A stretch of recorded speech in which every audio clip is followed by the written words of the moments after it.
आप सभी को बहुत बहुत नमस्कार। वेलकम। आज हमारा फेसबुक का 5th लाइव सेशन है और टॉपिक जो है बहुत इंटरेस्टिंग है। सेल्स फनल ऑप्टिमाइजेशन का टॉपिक है। सेल्स फनल ऑप्टिमाइजेशन, अगर आपका सेल्स का फनल सही है ना, तो आप सेल्स को अच्छे से क्लोज कर सकते हो, कन्वर्ट कर सकते हो। जैसे कि हम करते हैं नॉर्मली कि हर लाइव सेशन में एक स्टोरी से शुरुआत करते हैं, जो स्टोरी कहीं ना कहीं एक क्रक्स है कि क्या हम लोग टॉपिक आज डिस्कस करने वाले हैं, कैसे है, तो उस चीज़ पे हम लोग बात करते हैं आज। तो स्टार्ट करते हैं आज की स्टोरी से। और जैसे हमारी स्टोरीज का जो मेन कैरेक्टर है वो राज है, तो राज की ही बात करते हैं। तो ये जो राज भाई साहब थे, इन्होंने एक डिजिटल मार्केटिंग की एजेंसी शुरू की। खूब अच्छे अच्छे, जिसको कहते हैं, इनको नॉलेज थी, कोर्सेज इन्होंने अच्छे अच्छे किए। और एक सपना था कि बहुत ही अच्छा मैं बिज़नेस को ग्रो करूं। फेसबुक में ये इशू ना जाने क्यों आता है कि हर बार वो कनेक्शन स्लो का आ जाता है। हालांकि मैं इंस्टा और यूट्यूब पे भी लाइव करता हूँ, तो ये थोड़ा सा एक इशू आता है, डोंट नो व्हाई। तो चलो हम वापस आते हैं अपनी स्टोरी में। तो राज भाई साहब जो थे, इन्होंने डिजिटल मार्केटिंग की एजेंसी शुरू की। थोड़ा पढ़ा, कोर्सेज को स्टडी किया और फिर जाके अपनी एक एजेंसी इन्होंने शुरू की। अब हुआ क्या, एजेंसी शुरू तो कर ली, बट इतने चैलेंजेस आ रहे थे।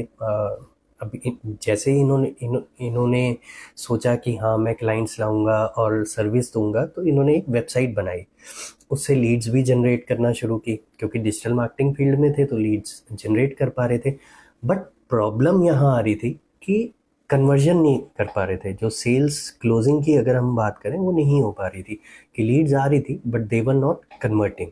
तो ये एक बहुत बड़ी हेडेक हो गई थी उनके लिए कि यार कैसे करें इस चीज़ को। हम लोग मेहनत भी कर रहे हैं, सब कुछ कर रहे हैं, बट कहीं ना कहीं हमारी सेल क्लोज ही नहीं हो रही, क्लाइंट आ ही नहीं रहा। तो ऐसे तो बिजनेस ग्रो नहीं करेगा अगर नया क्लाइंट नहीं आ रहा। तो क्या किया जाए। तो यही चीज़ उनको कहीं ना परेशान करके रखती थी कि कुछ ऐसा हो जाए कि हम सेल कर पाएँ और सब कुछ हो। तो लकीली जैसे हमारा लाइव सेशन होता है, ऐसे ही उन्होंने एक लाइव सेशन अटेंड किया।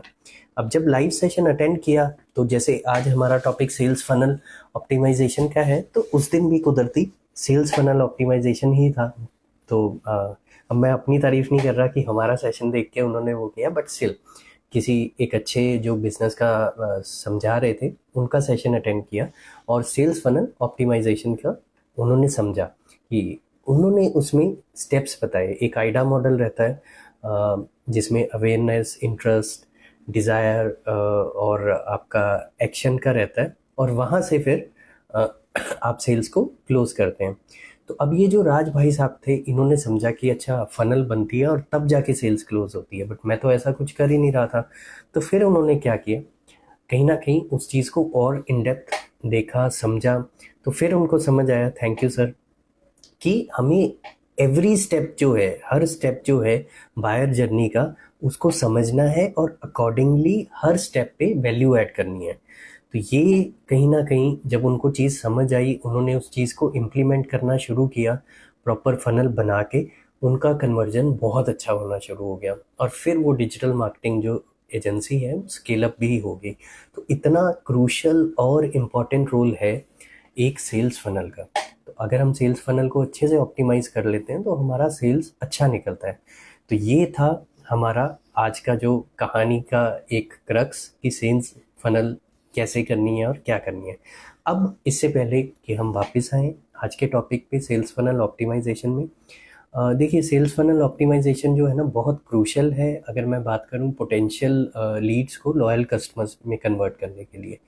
तो इसकी और गहराई में, डेप्थ में जाने से पहले हम फटाफट से क्विक रिवीजन कर लेते हैं अपना लास्ट सेशन, जो कि हमारा 19th ऑफ सितंबर को हुआ था 2024 को। और building a strong brand identity था। बहुत अच्छा टॉपिक था वो भी। हमने समझा कि ब्रांड आइडेंटिटी एक्चुअली में होती क्या है, कि जब एक इमोशनल कनेक्शन आपका आपकी टारगेट ऑडियंस के साथ बैठ जाता है, तो उसको कहते हैं। यहाँ पे प्रोडक्ट और जो सर्विस है आपका, वो मैटर करता है, बट उससे भी ज़्यादा मैटर करता है जो एक्सपीरियंस, जो इमोशंस और जो वैल्यूज़ आपका ब्रांड स्टैंड करता है, वो जब ऑडियंस उस चीज़ को समझती है। फिर हमने समझा था कि ब्रांड आइडेंटिटी क्या चीज़ है। उसके कंपोनेंट्स रहते हैं, जैसे लोगो हो गया, कलर्स हो गया, टाइपोग्राफी हो गया, फिर brand identity versus brand image हमने समझा। अब ब्रांड आइडेंटिटी क्या है कि मैं अपने ब्रांड को कैसा दिखाना चाहता हूँ। वहीं अगर हम बात करें ब्रांड इमेज की, कि ऑडियंस मेरे ब्रांड को कैसे देखती है, तो ये चीज़ बहुत मैटर करती है। फिर हमने कुछ एक कोर एलिमेंट समझे ब्रांड आइडेंटिटी के, जिसमें था आपका ब्रांड पर्पस एंड मिशन। ठीक है जी। लोगो और विजुअल एलिमेंट्स जो हो गए, ब्रांड की टोन कैसी है, प्लेफुल है, अथॉरिटेटिव है, ब्रांड की पर्सनैलिटी कैसी है, क्या वो आपकी टारगेट ऑडियंस के साथ अलाइन हो रहा है, एक डीपर कनेक्शन बना रहा है या नहीं। तो ये चीज़ बहुत मैटर करती है। उसके बाद क्राफ्टिंग योर ब्रांड स्टोरी हमने समझा कि स्टोरी टेलिंग हो, उसमें इमोशनल कनेक्शन हो, ब्रांड वैल्यूज़ हो, ये सारी चीज़ें हमने डिस्कस की। लास्ट में हमने डिज़ाइनिंग अ ब्रांड आइडेंटिटी पे भी बात की, जहाँ पे अपनी ऑडियंस को डिफाइन कीजिए, ब्रांड की पोजीशनिंग पे वर्क कीजिए, ब्रांड का वॉइस और मैसेज एकदम क्लियर हो, कंसिस्टेंसी हो अक्रॉस ऑल प्लेटफॉर्म्स, और कहीं ना कॉमन मिस्टेक्स भी हमने देखी कि क्या कॉमन मिस्टेक्स हैं जो नॉर्मली लोग करते हैं।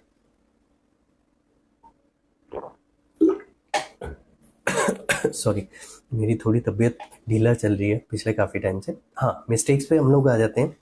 एक तो इनकंसिस्टेंसी, कोई भी चीज़ कंसिस्टेंट वे में आगे नहीं लेके जा रहे, ब्लाइंडली ट्रेंड्स को फॉलो कर रहे हैं बिना सोचे समझे, वो भी कहीं ना कहीं सही नहीं है। और निगलेक्टिंग ऑडियंस फीडबैक। तो ये कुछ एक चीज़ें थी जो पिछले सेशन में थी। अब हम आ जाते हैं अपने करंट सेशन में। आज का सेशन बहुत ही बढ़िया जो है, और आज का सेशन करते हैं सेल्स फनल ऑप्टिमाइजेशन से स्टार्ट। हम स्टोरी के बाद से हम बिल्कुल टाइम पे है, मैं वही चेक कर रहा था। ओके, तो ये छोटे से 15-20 मिनट के सेशन रहते हैं, लेकिन इनमें वैल्यू बहुत सही रहती है। तो अब हम आ जाते हैं सेल्स फनल ऑप्टिमाइजेशन। ये बेसिकली क्या है, जब हम अपने ऑडियंस को, पोटेंशियल कस्टमर को गाइड करते हैं एक पाथ के अलोंग, जहाँ से एक ट्रस्ट बिल्ड होता है, वो कहीं ना कहीं जो उसकी रिक्वायरमेंट है, उसकी नीड्स हैं, उसको हम लोग आंसर कर पाते हैं और कन्विंस करते हैं कि भाई आप एक्शन लो और परचेज करो। तो ये जो पूरा एक जर्नी रहती है, जहाँ से पहला टच पॉइंट हुआ है वहाँ से लेके सेल परचेज तक, उसको हम लोग सेल्स फनल एक तरह से मान के चल सकते हैं। अब आ जाता है कि सेल्स फनल का अगर मैं बहुत इजी वे में आपको समझाऊं, तो आइडा मॉडल एक बहुत ही फेमस मॉडल है, जिसमें है awareness, interest, desire and action. ये स्टेजेस हैं 4। सबसे पहले अवेयरनेस स्टेज क्या है, यहाँ पे कस्टमर जो होता है वो, या आपकी जो टारगेट ऑडियंस है स्पेसिफिकली, उसका क्वेश्चन ये रहता है कि भाई व्हाट इज़ इट। उसको पता नहीं है अभी, जस्ट हम उसको आपके प्रोडक्ट या सर्विस के लिए अवेयर करा रहे हैं। यहाँ पे बहुत ज़रूरी है कि आप राइट ऑडियंस को अट्रैक्ट करो, और एक मार्केट पोटेंशियल हमारे को यहाँ पे पता चलता है, समझ आती है। फिर आ जाता है इंटरेस्ट स्टेज, इसको हम इंटरेस्ट एंड कंसिडरेशन स्टेज भी कह सकते हैं। यहाँ पे कस्टमर थोड़ा सा इंटरेस्ट दिखाता है आपके प्रोडक्ट या सर्विस में, और जैसे पहले था व्हाट इज़ इट, अब है आई लाइक इट। ठीक है, अब यहाँ पे क्या है कि हमें एक रिलेशनशिप नर्चर शुरू हो गया है हमारा, उसको नर्चर करना है, यहाँ पे वैल्यू देनी है ज़्यादा से ज़्यादा, और वो आपकी एक लीड बन चुका है, उसको फिर आपको आगे मैच्योर करना है। फिर आ जाता है डिसीजन स्टेज। यहाँ पे कस्टमर के अंदर से आवाज़ आती है कि आई वॉन्ट इट। तो अब हमें क्या करना है, उससे इंटरेक्ट करना है, जो भी उसको दिक्कतें हैं वो समझनी है, जो भी सेल्स में ऑब्जेक्शंस आ रही हैं, और वो अब आपका एक प्रोस्पेक्ट बन चुका है, वो अब बस सेल होने ही वाली है। फिर आ जाता है एक्शन स्टेज, और यहाँ पे वो कस्टमर कहता है कि बस I am buying it, I am getting it. तो ये यहाँ पे कस्टमर आपसे बाय करता है, और वो आपका जो टारगेट ऑडियंस था, एक कहीं ना कहीं वो एज कस्टमर कन्वर्ट हो जाता है। तो अब हम इसको थोड़ा सा और अच्छे से समझते हैं। तो पहली है, सॉरी, आप सोचेंगे एकदम से क्या हुआ, वो यहाँ पे कुछ पेपर्स थे उनमें पाँव लग गया, तो अपनी आदत है ना, बचपन से ऐसे कर लेते हैं। Awareness stage.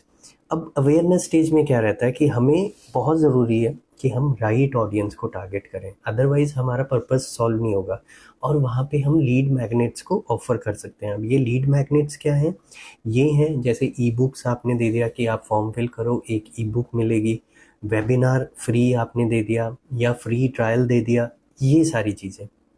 फिर यहाँ पे क्या है कि कंटेंट स्ट्रेटजीज़ क्या रखते हो आप, आप ब्लॉग्स कर रहे हो, वीडियोस कर रहे हो, सोशल मीडिया में किस तरह का कंटेंट रह रहा है, ये सारी चीज़ें अवेयरनेस स्टेज पे बहुत मैटर करती हैं। फिर आ जाता है इंटरेस्ट स्टेज। यहाँ पे हमें लीड्स को नर्चर करना है, तो उसके लिए ट्रस्ट का बिल्ड होना बहुत ज़रूरी है कि एक ट्रस्ट बिल्ड हो रहा है। और कहीं ना कहीं अब जैसे हमें थोड़ा सा एक पहली स्टेज के बाद कुछ एक फनल में लोग मिले हैं, तो उनके पर्सनलाइजेशन और सेगमेंटेशन बहुत ज़रूरी है कि उस हिसाब से उनके साथ मतलब उनको सेगमेंट किया जाए और पर्सनलाइज इंटरेक्शन हो। फिर आ जाता है रीटारगेटिंग एड्स। ये बहुत ही पावरफुल टूल है और आगे जाके इस पे हम ज़रूर डिस्कशन भी करेंगे। रीटारगेटिंग एड्स क्या है कि कोई अगर एक बार आपके पेज पे आ गया, वेबसाइट पे, आप उसको रीटारगेट कर सकते हैं, उसको बार बार आपकी एड्स दिखेंगी। फिर आ जाता है इंगेजमेंट मैट्रिक्स। कहीं ना कहीं इसमें कि आप कैसे, सीटीआर आपका कैसा है कि कितने लोगों ने आपकी ऐड देखी या कितने लोगों ने आपके बारे में देखा और फिर उस पर क्लिक किया, क्लिक थ्रू रेट कैसा है। देन डिज़ायर स्टेज जो है, यहाँ पे क्या है कि इफ़ेक्टिव सीटीए होना बहुत ज़रूरी है कि बाय ना हो, कॉल ना हो, ये जो भी आप कॉल टू एक्शन लगा रहे हैं। तो उसके बाद सोशल प्रूफ और टेस्टिमोनियल, कहीं ना कहीं क्लाइंट आपका देखता है कि पहले क्या काम किया है, रिव्यूज़ कैसे हैं। लास्ट आ जाती है एक्शन स्टेज। यहाँ पे हम लिमिटेड टाइम ऑफर या कुछ भी ऐसे ही हुक देते हैं और चेकआउट ऑप्टिमाइजेशन रहता है कि आप कोई भी कहीं पे भी दिक्कत ना आ रही हो। तो ये जो स्टेप्स थे, ये हमने आइडा मॉडल के थोड़ा सा डिटेल में समझे। अब आ जाते हैं कि ऐसा नहीं है कि सेल्स की और उसके बाद गायब, नहीं, सेल्स के बाद भी बहुत बड़ा रोल रहता है। वो आ जाता है पोस्ट सेल्स एंगेजमेंट और अपसेलिंग। ठीक है, अब यहाँ पे क्या है, कस्टमर को रिटेंशन की स्ट्रैटेजीज आप अप्लाई करेंगे कि कस्टमर आपके साथ रिटेन्ड रहे। और जो आपका रिपीट कस्टमर है उसको नर्चर कीजिए, पर्सनलाइज्ड जितना हो सकता है उतना आउटरीच कीजिए और एक्सक्लूसिव ऑफर्स उसको दीजिए, तो कस्टमर कहीं ना कहीं आपसे रिपीट परचेज करेगा। फिर आ जाता है कि देखिए फनल है तो कहीं ना कहीं कुछ लीकेज होगी।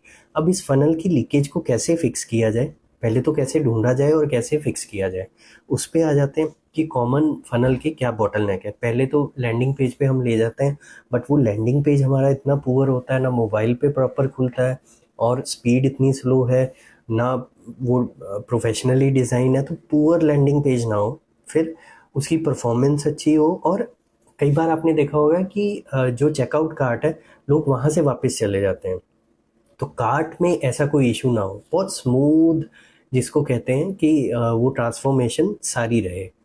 उसके बाद आ जाता है आपका ऑप्टिमाइजिंग फनल एफिशिएंसी। देखिए कोई भी चीज़ जितनी एफिशिएंट होगी, रिजल्ट उतना बढ़िया आएगा। तो यहाँ पे आप ए बी टेस्टिंग कर सकते हैं, ठीक है, जहाँ पे हेडलाइंस, कॉल टू एक्शन अलग अलग ट्राई कर सकते हैं, लैंडिंग पेज अलग ट्राई कर सकते हैं, और फिर इस चीज़ को लास्ट स्टेप में हम लोग ट्रैक करेंगे, ऑप्टिमाइज करेंगे। तो ये है, क्योंकि ट्रैकिंग एंड ऑप्टिमाइजिंग एक कॉन्टिन्यूस प्रोसेस है जो कहीं ना कहीं करते रहना बहुत ज़रूरी है। तो आज इस सेशन को हम लोग यहीं एंड करते हैं। ये 15-20 मिनट का जो वैल्यूएबल टाइम आपने दिया, उसके लिए बहुत बहुत धन्यवाद। आप ऐसे ही जुड़े रहिए। हम लोग लाइव सेशन हर थर्सडे को फेसबुक पे लेके आते हैं 3 PM शार्प। तो मिलते हैं नेक्स्ट थर्सडे 3 PM। तब तक के लिए नमस्कार, थैंक यू। बहुत ही बढ़िया समय रहे आपका, खुश रहो और बाकियों को भी खुश रखिए। Thanks a lot, take care, bye bye.